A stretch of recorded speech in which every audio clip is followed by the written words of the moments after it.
బులెటిన్లో breaking news చూస్తున్నాం. ఢిల్లీలో పర్యటిస్తున్న సీఎం రేవంత్ రెడ్డి కాసేపట్లో కాంగ్రెస్ పెద్దలతో భేటీ కానున్నారు. ఏఐసీసీ అధ్యక్షుడు ఖర్గేతో సమావేశం కానున్నారు. ప్రధానంగా టీపీసీసీ మంత్రివర్గ విస్తరణ, నామినేటెడ్ పోస్టుల భర్తీపై హైకమాండ్తో చర్చించనున్నారు. సీఎం రేవంత్ రెడ్డి ఢిల్లీ పర్యటన తర్వాత వీటిపై ఓ క్లారిటీ వచ్చే అవకాశం ఉంది. కాగా ఆశావహులు ఢిల్లీ బాట పట్టారు.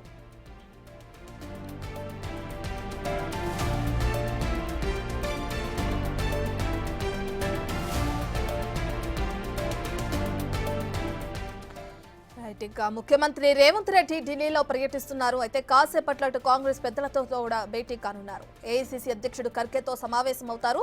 ప్రధానంగా టీపీసీసీ మంత్రివర్గ విస్తరణ, నామినేటెడ్ పోస్టుల భర్తీపై హైకమాండ్తో చర్చించనున్నారు సీఎం రేవంత్ రెడ్డి. ఇక సీఎం ఢిల్లీ పర్యటన తర్వాత వీటిపై ఓ క్లారిటీ వచ్చే అవకాశం కూడా కనిపిస్తుంది. ఇక ఆశావహులు ఢిల్లీ బాట కూడా పట్టారు.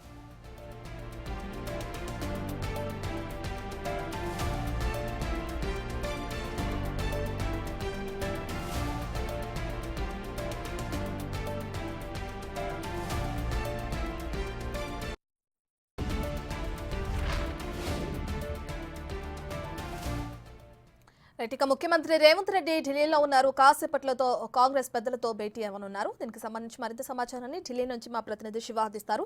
రైట్ శివ, ఇప్పటికే చూసుకుంటే టీపీసీసీ అలాగే మంత్రివర్గ విస్తరణ, నామినేటెడ్ పోస్టుల గురించి ఇక్కడ మాట్లాడే అంశంగా కనిపిస్తుంది. అయితే ఎవరి పేర్లు తెరపైకి వస్తున్నాయి శివ? తెలంగాణ సీఎం రేవంత్ రెడ్డి ఏఐసీసీ కార్యాలయం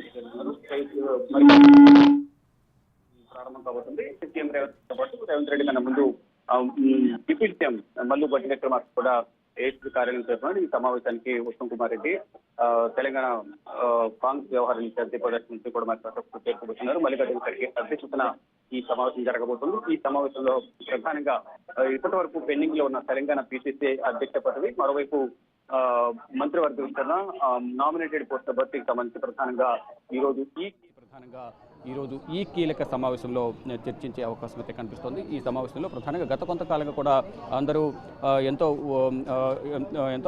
ఉత్కంఠగా ఎదురు చూస్తున్న ఆశావాహులకు ఈరోజు తీపి కబురు అందే అవకాశం ఉందంటూ కూడా ఆశావాహులందరూ కూడా ఎదురు చూస్తున్నారు. అయితే ఈ నేపథ్యంలోనే ఆశావాహులు అందరూ ఎవరైతే ఈ నామినేటెడ్ పోస్టులకు సంబంధించి కానీ మంత్రివర్గ విస్తరణకు సంబంధించి మరియు పీసీసీకి సంబంధించి అందరూ కూడా ఎవరైతే ఆశావాహులు ఉన్నారో ఇప్పటివరకు ఎవరైతే ఆశగా ఎదురు చూస్తున్నారో వారందరూ కూడా ఒక్కొక్కరిగా ఢిల్లీ చేరుకుంటున్న నేపథ్యంలో వారందరికీ కూడా ఈరోజు ఏఐసీసీ కార్యాలయంలో జరుగుతున్న సమావేశానికి సంబంధించి ఇన్ఫర్మేషన్ ఉండడం, కొంతమందికి ఇండైరెక్ట్గా కొంతమందికి సంకేతాలు ఇవ్వడంతో ఏఐసీసీ కార్యాలయానికి సంబంధించిన సమావేశానికి సంబంధించి ఈరోజు జరిగే సమావేశంలో పీసీసీ అధ్యక్ష పదవికి సంబంధించి పలువురు రేసులో ఉన్నప్పటికీ బీసీ సామాజిక వర్గానికి సంబంధించిన నేతలు మదియాష్కి గౌడ్ అలాగే మహేష్ కుమార్ గౌడ్ వీరిద్దరితో పాటు ఇటు ఎస్టీ సామాజిక వర్గానికి సంబంధించిన ఎంపీ బలరాం నాయక్ పేరు కూడా గట్టిగా వినిపిస్తుంది. మరోవైపు ఇటు ఎస్సీ సామాజిక వర్గానికి సంబంధించి సంపత్ కుమార్, మరోవైపు అడ్లూరి లక్ష్మణ్ పేరు కూడా ప్రధానంగా వినిపిస్తోంది. కానీ ఎవరిని ఈ పీసీసీ పదవి భరించబోతుంది, ఎవరి వైపు అధిష్టానం మొగ్గు చూపుతుంది అనే దానిపై కూడా అందరూ ఉత్కంఠగా అయితే ఎదురు చూస్తున్నారు. దీంతో పాటు మంత్రివర్గ విస్తరణకు సంబంధించి కూడా గత కొంతకాలంగా కూడా ఇటు పీసీసీ మంత్రివర్గం విస్తరణ, మరోవైపు నామినేటెడ్ పోస్టుల భర్తీ, వీటన్నిటిపై కూడా అందరూ ఎంతో ఆశగా ఎదురు చూస్తూ ఉన్నారు. ఆశావాహుల సంఖ్య రోజు రోజుకు ఎక్కువ అవుతుంది. మాకు అవకాశం వస్తుంది, ఈసారి అధిష్టానం మా వైపే మొగ్గు చూపుతున్నారు. ఇటు సీఎం రేవంత్ రెడ్డి కూడా మాకు అవకాశం ఇస్తానన్నారు. ఎన్నికల సమయంలో అసెంబ్లీ ఎన్నికలకు సంబంధించి కానీ ఇటు ఎంపీ లోక్సభ ఎన్నికలకు సంబంధించి కానీ గెలుపు కోసం పనిచేయండి, అందరికీ కాంగ్రెస్ న్యాయం చేస్తుంది, కష్టపడి పనిచేసిన వరకు అంటూ కూడా రేవంత్ రెడ్డి హామీ ఇచ్చారు. ఈ నేపథ్యంలోనే మాకు అవకాశం ఇస్తారనేది అందరూ కూడా ఎంతో ఉత్కంఠగా అయితే ఎదురు చూస్తూ ఉన్నారు. ఈ నేపథ్యంలోనే ఇన్ని రోజుల ఉత్కంఠకు ఈరోజు అధిష్టానం తెరదించే అవకాశం కనిపిస్తుంది. దానిలో భాగంగా ఈరోజు కీలక సమావేశం అనేది ఏఐసీసీ కార్యాలయంలో మరి కాసేపట్లో ప్రారంభం కాబోతుంది. ఇప్పటికే సీఎం రేవంత్ రెడ్డి, ఉప ముఖ్యమంత్రి deputy CM Bhatti Vikramarka AICC కార్యాలయం చేరుకున్నారు. ఇటు ఉత్తమ్ కుమార్ రెడ్డితో పాటు మరికొంతమంది సీనియర్ నేతలు కూడా ఈ సమావేశానికి హాజరు కాబోతున్నారు. అంటే తెలంగాణ కాంగ్రెస్ వ్యవహారాల ఇన్ఛార్జి దీపదాస్ మున్షి తన పదవి కాలం ముగియడంతో తెలంగాణ కాంగ్రెస్ వ్యవహారాల ఇన్ఛార్జికి సంబంధించి కూడా ఈరోజు ఒక నిర్ణయం తీసుకునే అవకాశం కనిపిస్తోంది. మరోవైపు కాంగ్రెస్ ఎన్నికల ప్రచారంలో భాగంగా ఇచ్చిన హామీలకు సంబంధించి రుణమాఫీకి సంబంధించి కూడా రుణమాఫీ కూడా క్లియర్ చేసిన నేపథ్యంలో దాని గురించి కూడా ఈ సమావేశంలో చర్చించే అవకాశాలు అయితే ప్రధానంగా కనిపిస్తున్నాయి. రత్న, శివ, ఇప్పటికే చూసుకుంటే ఈ పరిణామాల నేపథ్యంలో అటు ఆశావాహులు కూడా ఢిల్లీ బాట పట్టినట్లు కూడా తెలుస్తుంది. అయితే ఆశావాహుల లిస్టులో ఎవరెవరు వచ్చే శివ? ఇప్పటికే గతంలోనూ ఇప్పుడు కూడా అనేక మంది ఇంతకుముందు చెప్పినట్లుగా పీసీసీకి సంబంధించి మహేష్ కుమార్ గౌడ్ అలాగే మదియాష్కి గౌడ్, ఇటు ఎస్టీ సామాజిక వర్గానికి సంబంధించి పీసీసీకి తాను కూడా పీసీసీ రేసులో ఉన్నానంటూ ఎక్కువ ప్రచారం జరుగుతుంది. తాను కూడా అధిష్టానం తన వైపు మొగ్గు చూపుతున్నట్టు కూడా బలరాం నాయక్ అయితే గట్టి నమ్మకంతో ఉన్నారు. ఒకవేళ ఎస్టీ సామాజిక వర్గానికి ఇస్తే నాకే వస్తుంది అనేది ఈ బలరాం నాయక్ ధీమా వ్యక్తం చేస్తున్నారు. మరొక అడ్లూరు లక్ష్మణ్, మరో ఇటు సంపత్ కుమార్ కూడా ఈరోజు ఉదయం ఏఐసీసీ కార్యాలయానికి వచ్చారు. మరికొంతమంది మంత్రివర్గ విస్తరణ నేపథ్యంలో అనేక మంది ఆశావాహులు ఉన్నారు. ఈ నేపథ్యంలోనే వారు కూడా ఢిల్లీకి వస్తున్నారు. ఇటు మక్తలకు సంబంధించి వాకిటి శ్రీహరి కానీ, మరోవైపు వివేక్, మరికొంతమంది నేతలు కూడా పేర్లు ప్రస్తావన వస్తుంది. వారు కూడా కొంతమంది ఢిల్లీ వచ్చినట్లుగా కూడా అయితే ప్రచారం జరుగుతుంది. రాజగోపాల్ రెడ్డి కానీ మరికొంతమంది, రాజగోపాల్ రెడ్డి కూడా నేను కూడా మంత్రివర్గంలో రేసులో ఉన్నాను, నాకు కూడా ఈసారి అవకాశం కల్పిస్తారంటూ కూడా కోమటిరెడ్డి రాజగోపాల్ రెడ్డి అయితే ధీమా అయితే వ్యక్తం చేస్తున్నారు. ఇప్పటికే తన సోదరుడు కోమటిరెడ్డి వెంకటరెడ్డి మంత్రివర్గంలో ఉన్నారు. తాను కూడా ఈసారి అవకాశం ఇస్తారు, రేవంత్ రెడ్డికి పేద నమ్మకం ఉంది, అధిష్టానం మీద కూడా నాకు నమ్మకం ఉంది, నాకు అవకాశం వస్తుందని కూడా కోమటిరెడ్డి రాజగోపాల్ రెడ్డి కూడా ధీమా అయితే వ్యక్తం చేస్తున్నారు. ఇలా ప్రతి ఒక్కరు కూడా మాకు అవకాశం ఇస్తారంటూ ఇటు మల్లిరెడ్డి రంగారెడ్డి కానీ ఇతర మరికొంతమంది సీనియర్ నేతలందరూ కూడా మాకు అవకాశం రాబోతుంది అనేది అందరూ కూడా వారి అనుసర వర్గం అయితే చెప్తున్నారు. కొంతమంది ఢిల్లీ వచ్చారు, కానీ ఎవరు కూడా బయటికి రావడానికి కూడా ఇష్టపడడం లేదు. అంటే ముందుగా సమాచారం ఉంటుంది, ఆ సమాచారం ప్రకారం మేము బయటకు వస్తాము, అందరిని కలుస్తామంటూ కూడా చెప్తూ ఉన్నారు. కానీ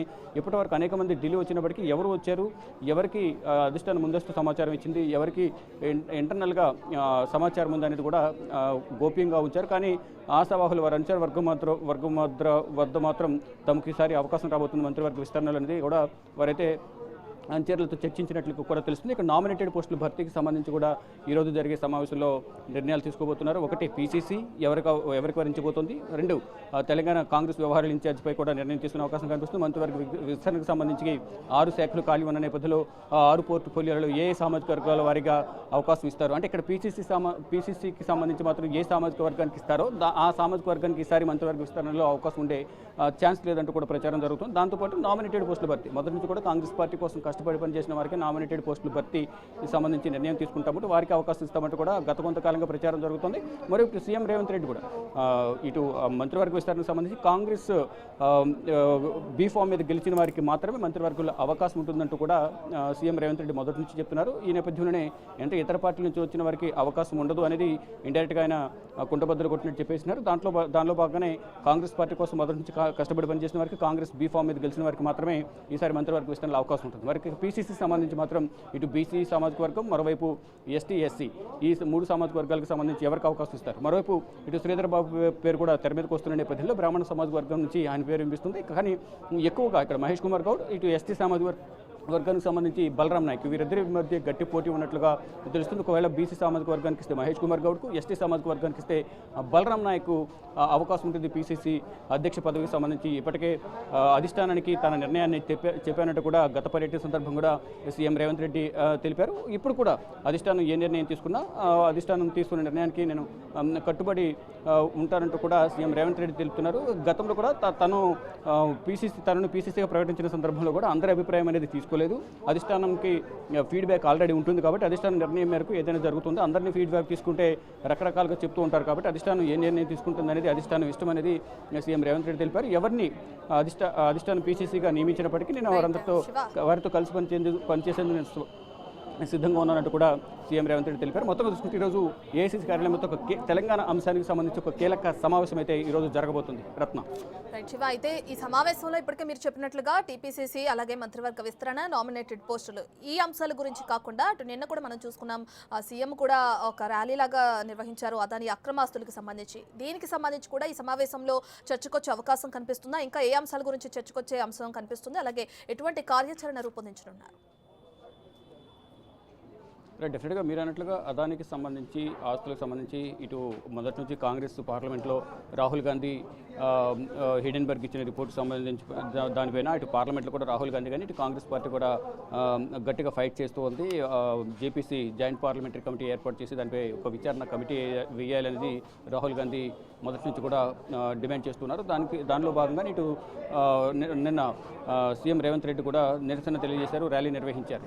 దీనిపై కూడా నిన్న జరిగిన ర్యాలీకి సంబంధించి కానీ ఇతర పలు కీలక అంశాలకు సంబంధించి తాజా రాజకీయ పరిస్థితులపైన, మరోవైపు ఎన్నికల సమయంలో ఇచ్చిన హామీలు ఎంతవరకు నెరవేర్చాము, ఇటు రైతు రుణమాఫీకి సంబంధించి రుణమాఫీకి సంబంధించి కూడా 3 విడతల్లో రుణమాఫీ చేశాం కాబట్టి దానికి సంబంధించి కృతజ్ఞత సభ కూడా ఏర్పాటు చేయబోతున్నారు. వరంగల్లో రైతు కృతజ్ఞత సభ, దానికి రాహుల్ గాంధీని చీఫ్ గెస్ట్గా కూడా ఆహ్వానించేందుకు కూడా చర్చలు జరుపుతున్నారు. దానికి సంబంధించి ఆహ్వానం పలుకుతారంటూ కూడా దీనిలో చర్చిస్తారంటూ కూడా మరో ప్రచారం జరుగుతుంది. ఇక రాజీవ్ గాంధీ విగ్రహ ఆవిష్కరణకు సంబంధించి కూడా సోనియా గాంధీకి కూడా ఆహ్వానం పలుకుతారు.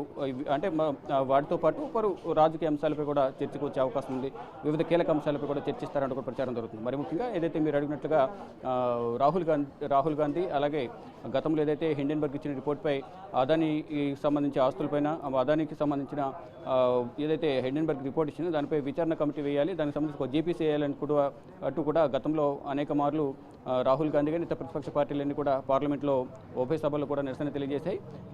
దాన్ని అనుసరిస్తూ కూడా దేశవ్యాప్తంగా ఇటు కాంగ్రెస్ పార్టీ ఆధ్వర్యంలో నిరసన తెలియజేశారు. ఇటు తెలంగాణలో కూడా సీఎం రేవంత్ రెడ్డి ఆధ్వర్యంలో నిన్న నిరసన ర్యాలీ కూడా చేపట్టారు. ఇక మొత్తంగా చూసుకుంటే అదాని ఆస్తులకు సంబంధించి హిండెన్బర్గ్ ఇచ్చిన రిపోర్ట్ కానీ ఇటు సెబీకి సంబంధించి రీసెంట్గా సంబంధించిన చీఫ్ భర్త ఏదైతే అదాని గ్రూప్లో ఏదైతే షేర్స్ కొనుగోలు చేశారో దానికి సంబంధించి కానీ ఇతర పలు కీలక అంశాలకు సంబంధించి కూడా ఈరోజు ఈ సమావేశంలో చర్చించబోతున్నారు. ఇక మొత్తంగా చూసుకుంటే రాజకీయ వ్యవహారాలతో పాటు ఇటు పార్టీ కార్యక్రమాలకు సంబంధించి పీసీసీ మంత్రివర్గ విస్తరణ, నామినేటెడ్ పోస్టులు, మరోవైపు ఇటు రాష్ట్ర అభివృద్ధికి సంబంధించి కేంద్ర మంత్రులను కూడా సీఎం రేవంత్ రెడ్డి కలుస్తారంటూ కూడా ప్రచారం జరుగుతుంది. ఈరోజు జరిగిన సమావేశం అనంతరం ఎవరెవరిని కలుస్తారనేది కూడా అధికారిక ప్రకటన విడుదల చేసే అవకాశం అయితే కనిపిస్తోంది. రత్న.